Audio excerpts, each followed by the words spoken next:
नमस्कार दोस्तों, मेरे YouTube चैनल में आप सभी लोगों का एक बार फिर से स्वागत है और उम्मीद करती हूँ आप सभी लोग स्वस्थ और मस्त होंगे।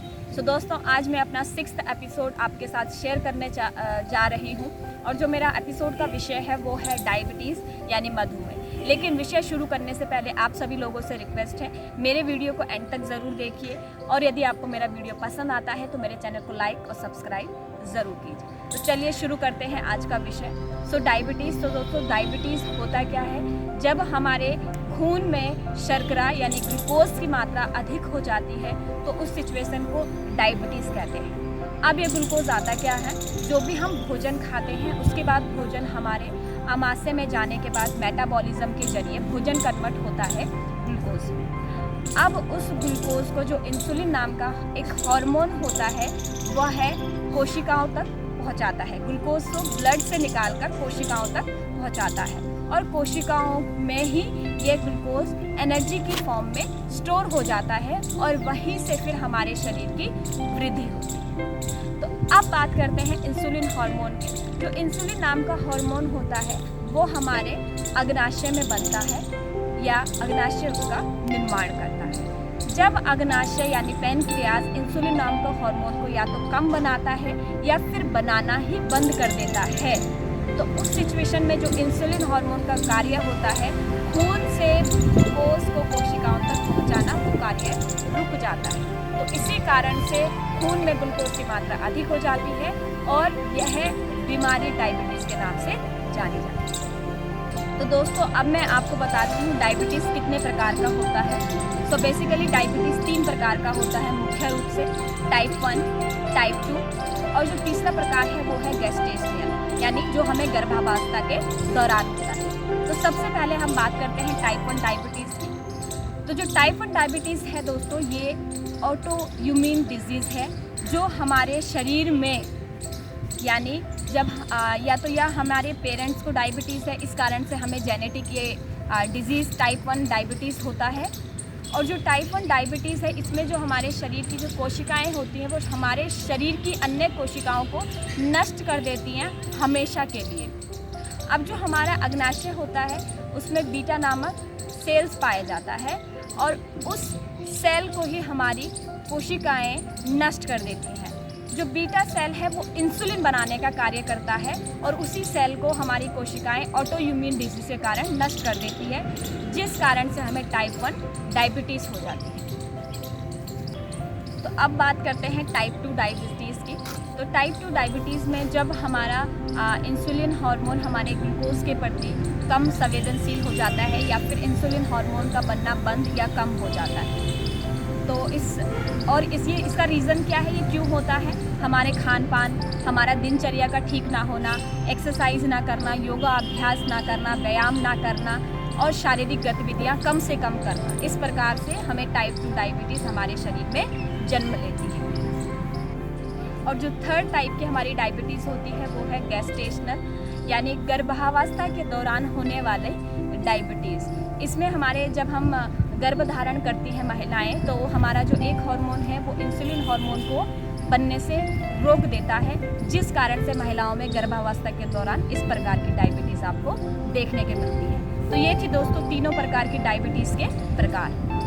तो आज मैं आपको 5 से 6 कुछ आसन करके बताऊंगी, बैठकर करने वाले आसन, और आप सभी लोग उम्मीद है कि मेरे साथ ये सभी आसन करेंगे। लेकिन हाँ दोस्तों, जो लोग बैठ नहीं सकते हैं, घुटनों में दर्द है या फिर उम्र में थोड़ा ज़्यादा है और उनको डायबिटीज़ है, तो वो लोग चेयर पर बैठकर या फिर अपने बिस्तर पर भी इसका अभ्यास कर सकते हैं, लेकिन अभ्यास जरूर करें। चलिए शुरू करते हैं आज का सेशन। तो सबसे पहले हम अपने मैट पर आएंगे और यहाँ हम सबसे पहले वज्रासन में बैठेंगे इस तरह से। लेकिन एक बार मैं आपको पीछे से दिखा देती हूँ।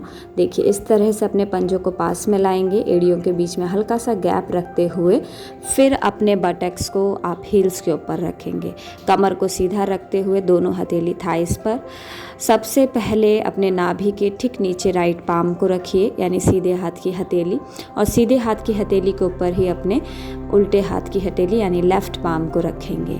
अब श्वास भरिए, कमर को सीधा रखिए। श्वास भरने के बाद धीरे धीरे जैसे जैसे आगे झुकते हैं श्वास को छोड़ते जाइए और पेट को बिल्कुल ढीला छोड़िए। और यहाँ पर हम मंडूका आसना टाइप 1 यानी मंडूका आसना भाग 1 कर रहे हैं। और यहाँ पर आप होल्ड करेंगे, नीचे सर ज़मीन पर नहीं लगाएंगे, माथा ज़मीन पर नहीं लगाएंगे और श्वास भरते हुए धीरे से वापस आएंगे। 10 से 15 सेकंड आप होल्ड करेंगे हर एक आसन को।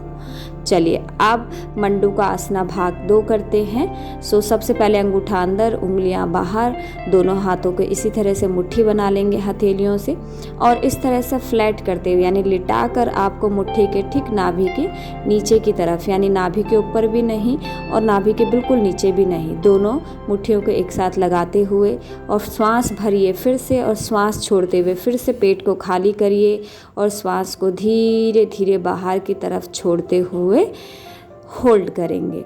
यहाँ पर पेट को खाली करने के लिए आप बस रिलैक्स करेंगे, होल्ड करेंगे और फिर धीरे धीरे से श्वास भरते हुए ऊपर की तरफ आएंगे। इस आसन को भी आप 10 से 15 सेकंड होल्ड करेंगे। अब हम मंडूका आसना भाग 3 करने वाले हैं। इसके लिए भी अंगूठा अंदर, उंगलियां बाहर और इस बार आप अपने मुट्ठी को खड़े कर पहले अवस्था में आपने लिटाकर, लेकिन इस बार आपको खड़े करके रखना। अंगूठा वाला हिस्सा अंदर और अंगूठा वाला हिस्सा अंदर, फिर से एक साथ दोनों मुट्ठी।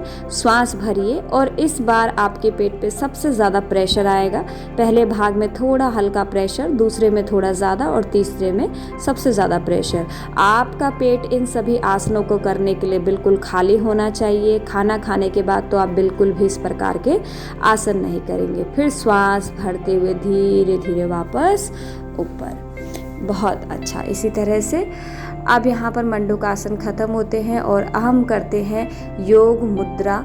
हमारा जो दूसरा आसन है योग मुद्रा आसन, दोनों हाथों को पीछे ले जाइए और सीधे हाथ से उल्टे हाथ की कलाई को पकड़ेंगे। इस तरह से आप जान मुद्रा भी बना सकते हैं, नहीं तो आप नॉर्मल भी हथेली को रख सकते हैं। श्वास भरिए और फिर से श्वास छोड़ते हुए आगे की तरफ झुकेंगे।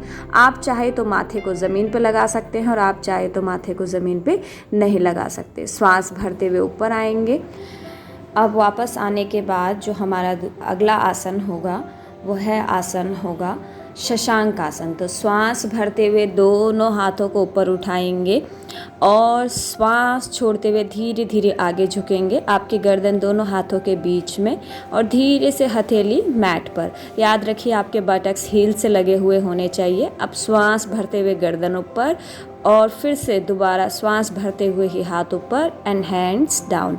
श्वास लेना और छोड़ने का विशेष ध्यान रखिए और होल्डिंग भी आपको 10 से 15 सेकंड करना है और पेट भी आपका बिल्कुल खाली होना चाहिए। चलिए अब अगला आसन करते हैं वक्रासन। तो सबसे पहले राइट नी को बेंड करेंगे। जो राइट फुट है वो लेफ्ट नी के आपको साइड में रखना है, ना तो बहुत अंदर ना बहुत बाहर की तरफ। और जो अपोजिट लेग है यानी जो पैर आप सीधा रखेंगे उसके इस तरह से राइट और लेफ्ट साइड नहीं करना है, उसको एक्टिवेट करके रखिए ताकि आपका ध्यान आपके शरीर के प्रति बना रहे। श्वास भरते हुए दोनों हाथ फिर से ऊपर। जो नी आपने बेंड किया है उसका अपोजिट हैंड यानी राइट नी बेंड है तो लेफ्ट एल्बो को राइट नी के साइड में रखेंगे और इस तरह से चेस्ट को बाहर निकालते हुए एब्डोमेन को स्क्वीज करते हुए जिस प्रकार से आप एक कपड़े को निचोड़ते हैं उसी प्रकार से आपको अपने पेट को स्क्वीज करना है, निचोड़ना है। देखिए अपोजिट डायरेक्शन में स्क्वीज हो रहा है। श्वास भरते हुए सामने की तरफ। मैं एक और तरीका आपको बताती हूँ। यदि आप एल्बो से हुक करने में कंफर्टेबल नहीं है, नहीं कर पा रहे हैं, बिगनर है या समस्या बहुत ज़्यादा हो रही है, तो आप हथेली की सहायता से भी घुटने पकड़ सकते हैं या थाइस को होल्ड करते हुए भी कर सकते हैं। श्वास भरते हुए हाथ ऊपर, श्वास छोड़ते हुए हाथ वापस नीचे। जैसे आप गए थे वैसे ही हर आसन में आपको वापस आना है। अब हम करेंगे अर्ध मस्तेंद्र आसन। तो राइट लेग को लेफ़्ट लेग के ऊपर रखिए, फिर जो नीचे वाला पैर है उसके घुटने को बेंड करते हुए देखिए, हील को बटक्स के नीचे नहीं रखना है, साइड में ही आपको रखना है और दोनों बटक्स ज़मीन पर होंगे। फिर इस तरह से अपोजिट नी जो पैर ऊपर है राइट, उसको बेंड करेंगे। राइट नी बेंड है तो लेफ़्ट हैंड को ऊपर उठाएंगे। देखो, राइट फुट को घुटने से अंदर भी नहीं करना है, बाहर भी नहीं करना है, थोड़ा सा हल्का बाहर करते हुए जैसा आप कंफर्टेबल है। यदि आप थोड़ा और बाहर करेंगे तो आप कर सकते हैं। फिर से श्वास भरिए। जो हाथ आप ऊपर उठाएंगे यानी अपोजिट उठाएंगे, यानी राइट नी ऊपर है तो लेफ़्ट हैंड को आप ऊपर उठाइए और फिर लेफ़्ट हैंड से दोबारा से हुक करना है, क्योंकि यह आसन भी आपके पेट को स्क्वीज़ करेगा, निचोड़ेगा, जिससे आपके अग्नाशय में मसाज होगा, अग्नाशय ऑर्गन में, और इंसुलिन हार्मोन अच्छे से बन पाएगा। तो चलिए, चेस्ट को बाहर निकालेंगे, कमर को सीधा रखेंगे और पीछे की तरफ देखते हुए फिर से कमर गर्दन को सीधा रखेंगे। होल्डिंग पहले हफ्ते आपको 15 सेकंड रखना है और दूसरे सप्ताह सभी आसनों का होल्डिंग 30 से 1 मिनट आप बढ़ाएंगे। याद रखिए, जितना आप होल्डिंग करेंगे उतना जल्दी आपको फ़ायदा मिलेगा। धीरे से फिर वापस आना है, दोनों पैरों को हटाएंगे। गुड। अब हम करेंगे गोमुख आसन और इसमें भी हम हील को बटक्स के साइड में रखेंगे और जिस तरह से गाय बैठती है उसी तरह से दूसरे घुटने को पहले घुटने के ऊपर रखेंगे, क्योंकि नाम ही है गोमुख आसन। जो पैर आपका ऊपर है वही हाथ ऊपर लेकर जाएंगे और दूसरे हाथ को कमर के नीचे से निकालते हुए इस तरह से पकड़ने का अभ्यास करेंगे। यदि आप बिगनर हैं और आप हाथों को पकड़ने में असमर्थ हैं तो आप किसी दुपट्टे, टॉवल, बेल्ट की सहायता से अपने हाथों को स्ट्रेच कर सकते हैं, कमर को सीधा रख सकते हैं और धीरे धीरे टाइम के साथ जब आप रेगुलर प्रैक्टिस करेंगे तो आप अपने हथेलियों को छू सकते हैं। बस इसमें भी आपको 15 सेकंड होल्ड करना है। ये सभी आसन मैं राइट साइड से आपको करके दिखा रही हूँ, यानी राइट लेग से, बट आपको ये सभी आसन लेफ़्ट साइड से भी टच करने हैं, यानी एक बार सीधे पैर से और फिर उल्टे पैर से। तो इस तरह से हम अभी सभी आसन जो हैं हमारे ख़त्म होते हैं और आप अच्छे से अभ्यास कीजिए। तो दोस्तों, ये थे हमारे बैठकर करने वाले कुछ आसन और अगली वीडियो में मैं आपको लेटकर करने वाले आसन बताऊंगी। लेकिन इन बैठकर करने वाले आसनों में आपको विशेष ध्यान रखना है कि आपका पेट खाली हो, आपके दोनों साइड से आसनों को टच करना है, राइट साइड से, लेफ्ट साइड से। पहले सप्ताह आप होल्डिंग 15 सेकेंड रखिए, दूसरे हफ्ते आप होल्डिंग 30 से 1 मिनट बढ़ाइए और जो लोग ज़्यादा देर होल्ड कर सकते हैं बहुत अच्छा। तब तक अपना ध्यान रखिए। नमस्ते।